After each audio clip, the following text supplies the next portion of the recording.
श्री गणेशाय नमः. श्री कुलदेवताय नमः.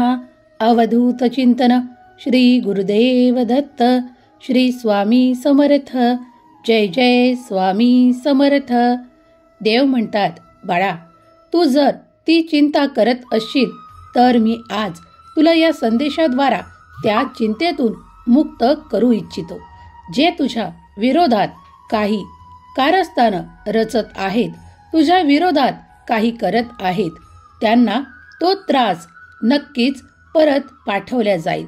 माझा आशीर्वाद.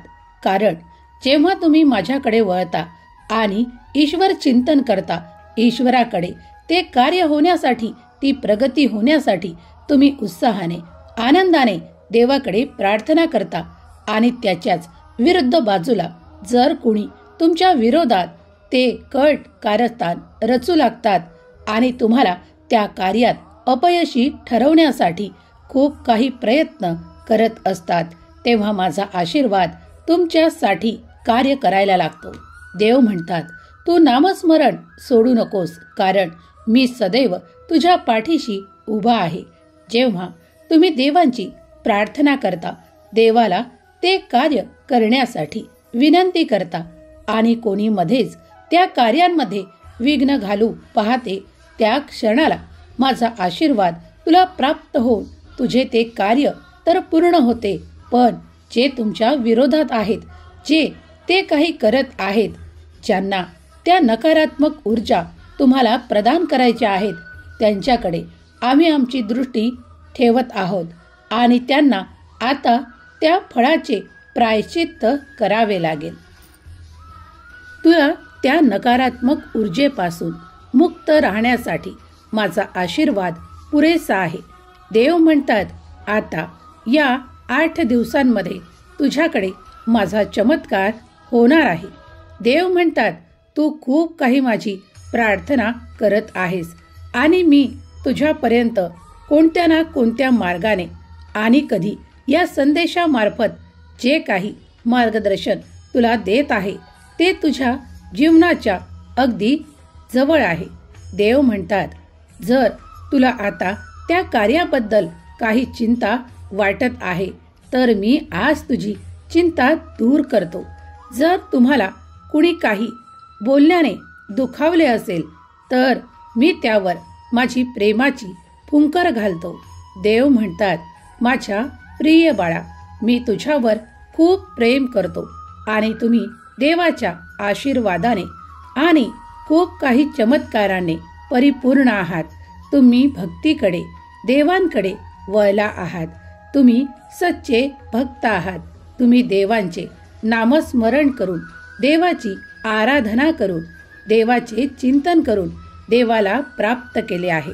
तुमची बाजू भक्कम आहे. तुमच्या पाठीशी तुमचा देव सदैव उभा आहे. चिंता करत असशील तर त्यातून या क्षणाला मी तुला मुक्त करतो. बाळा, खूप काही प्रश्न तुझ्या मनात येत आहेत. ते वारंवार तुला त्रास देत आहेत. ज्यांनी कुणी त्या नकारात्मक ऊर्जा तुमच्याकडे पाठवल्या आहेत, त्या या क्षणाला त्यांच्याकडे वापस जाऊत. हाच माझा तुला आशीर्वाद आणि तू तुझ्या मार्गात पुढे जाशील. हाच माझा आशीर्वाद. तुमच्या नात्यात तो तुम्हाला त्रास द्यायसाठी खूप काही असे केले आहे, जे मागील काळात तुमच्या सोबत घडू लागले आहे. परंतु तू जेव्हापासून माझ्या सेवेत आला आहेस, तू ते परिवर्तन, शुभ परिवर्तन अनुभव करत आहेस. बाळा, मी तुझ्यासाठी सतत इथे उपस्थित आहे. तुम्ही जेव्हा काही माझ्याकडे मागू इच्छिता, तेव्हा मी सकारात्मक ऊर्जा आणि माझे चमत्कार तुम्हाला देऊन सुरक्षित ठेवतो. माझ्या नामाच्या जमा केलेल्या ऊर्जेमुळे तुम्ही आता संपूर्णपणे सुरक्षित आहात. तुमच्या आजूबाजूला एक सुरक्षा कवच तयार आहे. त्याला कुणीही नकारात्मक ऊर्जा भेदून आतमध्ये प्रवेश करू शकत नाही. देव म्हणतात, माझ्या नामस्मरणाची ऊर्जा इतकी तीव्र आहे की ती नकारात्मक ऊर्जा दूर फेकल्या जाते.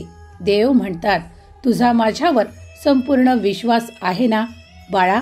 तुझ्यासाठी ते सर्व काही होणार आहे जे तुझ्यासाठी शुभ आहे. काळजी करू नकोस. मी तुला त्या कारणातून आणि त्या गोंधळातून मुक्त करू इच्छितो आणि तुझ्यासाठी ते दैवी आशीर्वाद आणि ते दैवी चमत्कार पाठवू इच्छितो. तुम्ही आता त्या काळजीतून मुक्त व्हाल आणि तुमच्यासाठी ते सुखाचे द्वार उघडल्या जाईल, ज्यात तुम्ही प्रवेश करताच तुम्हाला त्या आनंदाची प्राप्ती होणार आहे. तुम्ही जे काही कार्य घेऊन माझ्यापर्यंत आला आहात ते कार्य आता या 8 दिवसात पूर्ण होणार आहे. विश्वास ठेवा. तुम्ही जे काही प्रयत्न करत आहात त्याला देव आशीर्वादित करत आहे. देव म्हणतात, बाळा, तुझ्या मनात खूप काही इच्छा आहे, ते नवीन काहीतरी सुरू करण्याचे. होय बाळा, मी आज तुला या संदेशामार्फत त्याचे उत्तर होकारार्थी देऊ इच्छितो आणि तुम्ही ते पुढील काळातच प्राप्त कराल. तुम्हाला त्या आर्थिक परिस्थितीतून मुक्त व्हायचे आहे, कारण ती आर्थिक परिस्थिती तुम्हाला खूप काही त्रासदायक होत आहे. तेव्हा माझ्या आर्थिक चमत्कारांचा आशीर्वाद आज या क्षणापासून मी तुला देत आहे. तो स्वीकार कर. पुढील काही काळातच तुम्ही ते अनुभव प्राप्त करणार आहात, ज्यामुळे तुम्ही आर्थिक सबलता, विपुलता आणि आर्थिक उन्नती प्राप्त करणार आहात. देव म्हणतात, जेव्हा तुम्ही त्या सकारात्मक प्रकाशाकडे वळायला लागता तेव्हा तुमच्या ज्या चांगल्या कल्पना आहेत त्या स्वप्नात नाही तर खऱ्या होताना तुम्हाला दिसून येऊ लागतात. तुमची प्रगती होण्यास सुरुवात होते. तेव्हा आता निश्चिंत राहा. कोण काय तुमच्याबद्दल विचार करत आहेत किंवा काही नकारात्मक तुमच्याकडे देऊ इच्छितात, त्यांच्या सर्वांवर देवांची नजर आहे आणि आता देव तुमच्यासाठी कार्य करायला तत्पर आहेत. बाळा, माझ्या नामस्मरणात राहा.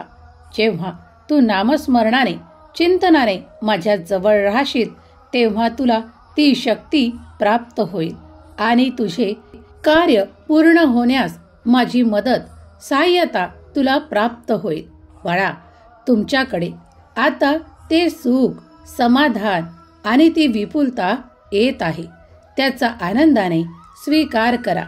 तुम्ही जे काही प्रयत्न यशासाठी करत आहात तेव्हा पुढील काळात तुम्हाला ते यश प्राप्त होणार आहे.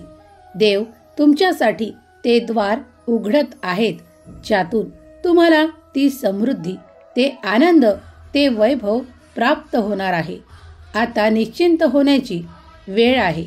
तेव्हा देवाचे नामस्मरण विसरू नका. तुम्हाला जे काही प्राप्त आहे त्यासाठी देवांचे आभार माना. देवांवर संपूर्ण विश्वास ठेवा.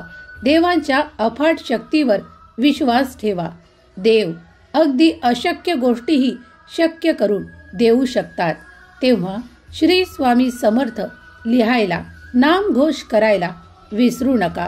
जर तुमचा या संदेशांवर विश्वास असेल तर हे संदेश तुमच्यासाठी निश्चितच कार्य करतील आणि तुम्हाला ते चमत्कार, ते आशीर्वाद प्राप्त होतील.